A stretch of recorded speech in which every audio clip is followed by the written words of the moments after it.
Assalamualaikum warahmatullahi wabarakatuh. Kembali lagi bersama-sama kita membahas laporan tahunan ya. Yang kali ini laporan tahunan ya untuk saham-saham yang ada di IDX atau Bursa Efek Indonesia. Kembali lagi pembahasan kita secara fundamental, artinya melihat laporan keuangan, fokusnya kepada laporan keuangan dan chat sedikit kalau memang ada. Kemudian juga sebelum kita bahas, saya ingin menyatakan bahwa analisa yang saya lakukan ini adalah analisa fundamental dan hanya sebagai bahan pemikiran tambahan, bukan perintah untuk melakukan aksi, karena tiap investor itu punya pemikiran, cara, dan sistem mereka masing-masing. Oleh karena itu, apa yang saya bahas kali ini hanya sebagai bahan pemikiran tambahan bagi Anda investor. Kewajiban Anda adalah tetap melakukan analisa seperti analisa yang telah Anda buat sendiri. Jadi ini hanya sebagai bahan pertimbangan Anda ya. Baik, sebelum kita lanjut juga bahwa yang saya bahas ini adalah pemikiran dalam artian bahwa kalau kita belum mempunyai saham dan kita ingin membeli, apakah ini patut untuk dibeli atau tidak. Bagi Anda yang sudah membeli, apalagi di harga bawah, kemudian Anda hitung-hitung apabila return pengembalian dividennya tinggi, tentu saja Anda tidak perlu mengikuti apa yang saya bahas ini ya. Jadi sekali lagi yang kita bahas ini adalah pemikiran ketika kita ingin masuk atau membeli saham ini. Baik, yang kita bahas kali ini adalah saham Bank Rakyat Indonesia atau BBRI. Ini salah satu saham favorit yang ada di Bursa Efek Indonesia ya. Ini saham yang untuk kepemilikan retailnya itu lebih banyak investor asingnya daripada investor dalam negeri. Sementara sahamnya itu pengendaliannya itu dimiliki oleh pemerintah. Lebih dari 50% itu milik pemerintah. Sisanya itu adalah untuk investor baik retail Indonesia maupun investor luar negeri. Baik, sebelum kita lanjut seperti biasa kita ingin cek dulu Bank Raya Indonesia, harga sekarang 6.125 ya. Bank Raya Indonesia atau biasa disingkat BRI adalah badan usaha milik negara Indonesia yang menyediakan berbagai macam jasa keuangan untuk mendukung kegiatan bisnisnya. Sehingga akhir tahun 2022 bank ini sudah memiliki 449 unit kantor cabang dan 13.863 unit ATM tersebar di seantero Indonesia. Oh, ini untuk masalah BSI kita cek dulu beritanya di bawah ya. Apakah ada berita? Oke. Ini ada yang pertanyaannya, berapa dividen Bank BRI tahun 2024? Dividennya katanya 48,10 triliun ya. Atau sebesar 319 per lembar saham. Berarti sudah ada ya, sudah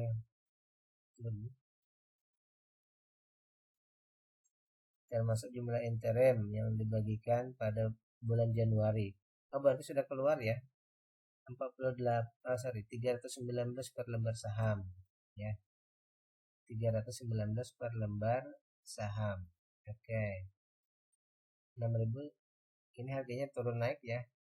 Jadi kita ambil nanti di harga 6.100 saja ya, 6.100. Kemudian tadi dividennya 319. Oke, sudah kita dapat. Ada beberapa data terbaru, 6.100 dan 319. Baik, kita lanjut saja ke pembahasan laporan keuangannya. 6.100, oke, seperti yang terbaca di sini. Kemudian tadi kita dapatkan ternyata 319 ya. Ini kita pindah ke sini dulu ya, karena sudah ada data. Kalau 319 berarti di sini kita mau cek 319 per ini. Ya, sama berarti ya. 80%. 80% dari keuntungan itu dibagikan menjadi dividen. Dan ya, sisanya 20%-nya itu untuk pengembangan usaha ya, untuk perusahaan. Oke. Jadi apa? Ada berapa dividen tadi ya? Dan sudah ada Rp84 dibagi. Oke, sudah ada Rp84 dibagi. Rp84 sudah dibagikan, jadi nanti kita bahas di berikutnya ya. Ini ada data terbaru sudah ketemu. Oke, baik, kita bahas sekarang. Yang pertama, kalau mau membeli saham ini, kita harus menyediakan uang Rp610.000 ya. 610.000 kebanyakan ya. Oh ya, kebanyakan. Rp610.000 untuk membeli satu lotnya ya. Jadi minimal uang yang disediakan untuk membeli saham ini adalah Rp610.000. Oke, sekarang kita lanjut mau melihat perusahaan ini seperti apa. Berdasarkan nilai keseluruhan perusahaannya, per lembar sahamnya itu 2054. Sementara masyarakat atau retail sekarang menghargai ya, retail ataupun investor menghargai 6.100 ya.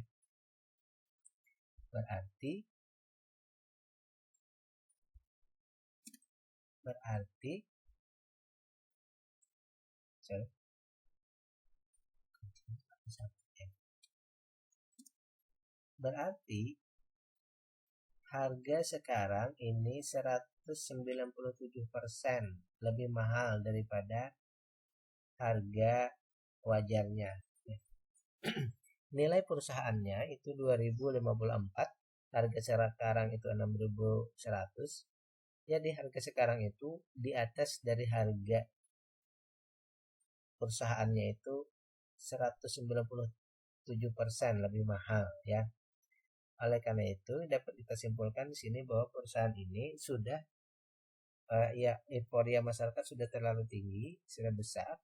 Jadi ini kalau kita hitungkan bertumbuh bisa juga. Perusahaannya tetap bertumbuh, tetapi kita kategorikan dia akan bertumbuh tapi lamban. Mungkin untuk beggar itu tidak bisa dalam setahun ya. Untuk bisa naik 100%, untuk capital gain-nya naik 100% itu mungkin tidak bisa dalam setahun. Mungkin perlu beberapa tahun ya.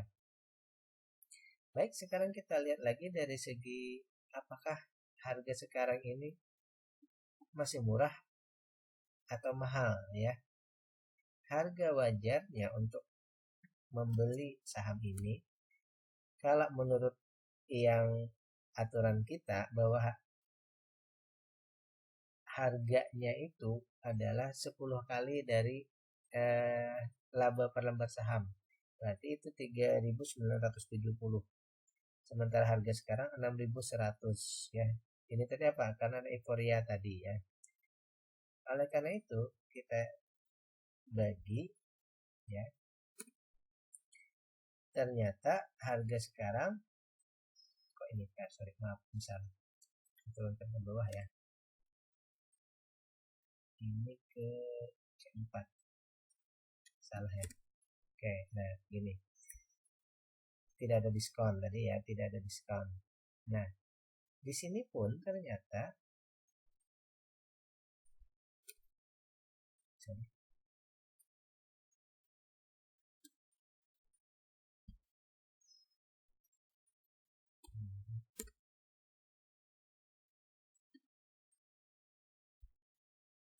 di sini pun ternyata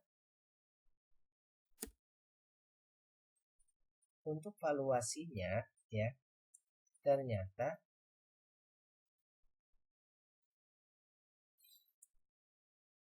harga sekarang itu 54% lebih tinggi daripada harga maksimal kita beli. Harga maksimal 3.970. Harga sekarang 6.100. Itu sudah 54% lebih tinggi daripada harga harga wajarnya. Oleh karena itu, kita dapat simpulkan juga di sini valuasinya mahal ya. Dua hal ini, yang pertama dia akan bertumbuh lamban karena termasuk tadi harganya mahal ya. Namun kita dapat cek di sini satu lagi ya. Kita cek sekarang untuk dividen. Tadi sudah kita hitung ya. Ternyata dapatnya 319 rupiah. DPR-nya 80%. Ini sudah termasuk sangat bagus ya, besar ya. Artinya perusahaan peduli dengan investor. Bukan hanya peduli dengan investor sebenarnya, karena pengendalinya adalah pemerintah. Pemerintah juga ingin mendapatkan imbal balik dari sini. Oleh karena itu dividennya besar. Karena pemerintah ada kepentingan untuk memakai dividen ini untuk pengembangan bisnis-bisnis lainnya juga ya. Mungkin untuk anggaran-anggaran pemerintah juga. Baik, sekarang kita lihat dulu kalau dengan begini berapa yieldnya, berapa persen imbal hasil tunggu kita kalau kita di sini ya. Ternyata hasilnya 5,2%. Kalau menurut saya 5,2% itu sudah termasuk hasil yang bagus ya. Termasuk persen dividen dalam setahun ke 5% itu sudah bagus ya. Jadi dividen masih jauh ya. Dividen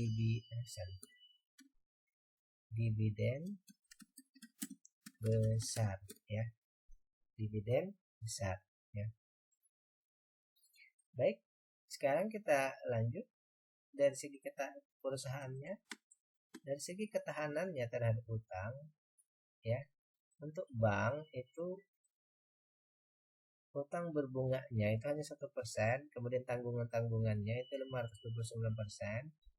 Khusus untuk bank itu kalau sebesar itu kita kategorikan sebenarnya utang aman saja ya. Beda kalau nanti liabilitasnya untuk perusahaan yang bukan bank atau bukan pembiayaan, maka dengan liabilitas sebesar itu tentu sangat berbahaya.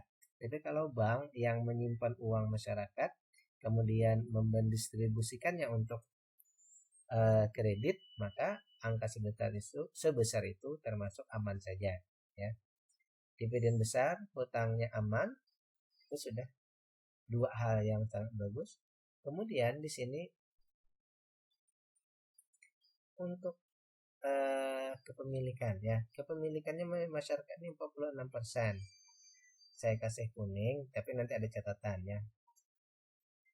46%. Berarti pemerintah ini sekitar 64% ya. 54% ya. Nah, pengendali hampir retail. Ya, pengendali hampir retail ya. Artinya apa? Hampir saja masyarakat atau pemegang saham yang kecil-kecil yang menjadi pengendali di sini ya. Nah, hampir retail. Kita kasih kuning aja enggak apa-apa, nanti ada penjelasan. Hampir retail ya. Kalau istilahnya ini adalah perusahaan swasta dengan jumlah 46% ini, maka tentu kita akan merasa khawatir ya. Tentu khawatir. Kenapa? Karena kepemilikannya retail sudah banyak ya. Tetapi yang perlu kita lihat di sini adalah bahwa tadi pemerintah itu sisanya ya. Pemerintah sisanya berarti 54%. Pemerintah itu berarti pengendali masih mutlak ya. Pengendali masih mutlak. Nah, untuk mengetahui aman atau tidaknya pengendali masih mutlak ini kita cek di KSEI. Ternyata saham yang beredar di KSEI ya, yang beredar di bursa efek yang bisa dijual belikan setiap saat yang berupa digital itu hanya 47% ya.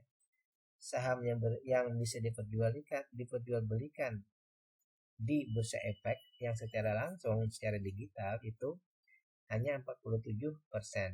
Masih ada 53% berupa warkat, artinya apa? Berupa sertifikat milik pemerintah yang tidak diganggu gugat, tidak akan dijual belikan, yang pemerintah pegang sebagai tanda sebagai pengendali. Jadi di sini walaupun jumlah masyarakatnya sudah tinggi sekali, tapi karena pengendali tidak memperjualbelikannya, dan kita yakin bahwa tidak akan diperjualbelikan, jadi kepemilikan masyarakat yang banyak ini sebenarnya tidak terlalu bermasalah, ya.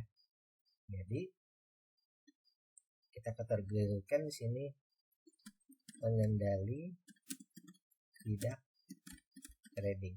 Jadi aman saja, ya. Dari segi sini kelihatan KSEI 47%. Berarti 53%-nya pemerintah tidak memperjualbelikan, ya. Jadi di masyarakat 46% ini sebenarnya tidak masalah, ya. Kecuali kalau misal di masyarakat 60% di KSEI 100 misal. Nah, itu berbahaya, ya. Itu yang perlu kita sangat waspadai. Tapi kalau seperti ini kemungkinan besar aman-aman saja. Baik, sekarang kita lihat bahwa kalau untuk situasi umum, ya, untuk situasi umum, saya sendiri akan terus terang saja menyampaikan ini bahwa untuk kita masuk ke saham ini berdasarkan valuasi ini, tentu saja kita akan menunggu valuasi murah, ya. Itu pola pikir kita yang pertama, ya. Tapi bagi Anda yang sudah beli di bawah tidak masalah, ya. Tapi bagi kita, kalau menurut aturan kita bahwa kita harus mencari saham yang ada diskonnya, tentu saja saya akan menyatakan bahwa menunggu valuasi murah, ya. Tapi di sini ada untuk sektor bank, itu sektor bank ini adalah yang paling dijaga oleh pemerintah karena berdampak sistemik. Ini maksudnya kalau ada kejadian, maka sektor bank ini harus dijaga karena dia akan berefek kepada semua yang ada di seluruh Indonesia ini. Oleh karena itu sektor bank ini yang harus dijaga oleh pemerintah. Contoh pada tahun 98 itu kejadian, kan. Pada saat itu pengawasan terhadap bank belum terlalu ketat. Yang terjadi adalah ketika krisis finansial, banyak bank yang kolaps, akhirnya banyak bank yang bangkrut, akibatnya terjadi penarikan dana dari masyarakat dan tidak bisa dikendalikan oleh pemerintah, akibatnya berlaku kepada keseluruhan tatanan kehidupan kita, ya. Nah, karena itu kemarin banyak sekali bank yang harus dijaga atau mendapatkan bantuan, ya. Nah, oleh karena itu kenapa sekarang pemerintah ini membuat regulasi kalau sekarang malah kalau mau jadi bank itu minimal modal itu 3 triliun sekarang, ya. Kalau kurang dari 3 triliun harus merger atau harus diakuisisi kalau tidak mencukupi. Oleh karena itu sektor bank ini yang paling dijaga oleh pemerintah. Nah, untuk di sini kebanyakan investor itu yang membeli saham ini, ya, di harga yang tinggi, berani, itu sebenarnya lebih kepada banyaknya investor asing yang membeli saham ini, ya. Jadi mereka berfokus di situ membeli saham ini. Jadi nanti asing itu membeli, dia akan menahan terus harganya, ya, lebih ke situ, ya. Dan pertimbangan lagi bahwa bank ini selalu untung setiap tahun. Oleh karena itu, maka mereka akan selalu bertumbuh. Ya, dari situ tadi kan mereka naik tapi bertumbuhnya lamban. Ya. Valuasi mahal. Dan khusus untuk Bank BRI ini, kalau kita lihat memang dividennya termasuk yang besar. Mungkin bisa jadi pertimbangan bagi Anda yang tidak mementingkan capital gain, tetap hanya melihat mengejar dividen, sebenarnya Anda bisa saja untuk membeli saham ini. Tapi itu tadi, fokusnya pada capital gain dan bukan capital gain, dividen dan keamanan kita dalam berinvestasi. Kenapa? Karena sektor bank ini tadi paling dijaga oleh pemerintah. Jadi pertimbangannya kalau mau membeli ini lebih ke dividennya termasuk besar, tapi untuk capital gainnya mungkin pertumbuhannya lamban tadi. Oleh karena itu, kalau saya pribadi saya menunggu valuasi murah. Tapi bagi Anda yang ingin keamanan, untuk Bank BRI bisa dibeli ya. Itu yang saya bahas hari ini untuk masalah bank, maksudnya Bank BRI. Jadi itu pertimbangannya. Dan terakhir, kalau Anda mau mencek lagi, silahkan cek apakah ada manajemen ataupun orang-orangnya yang bermasalah silahkan cek di internet.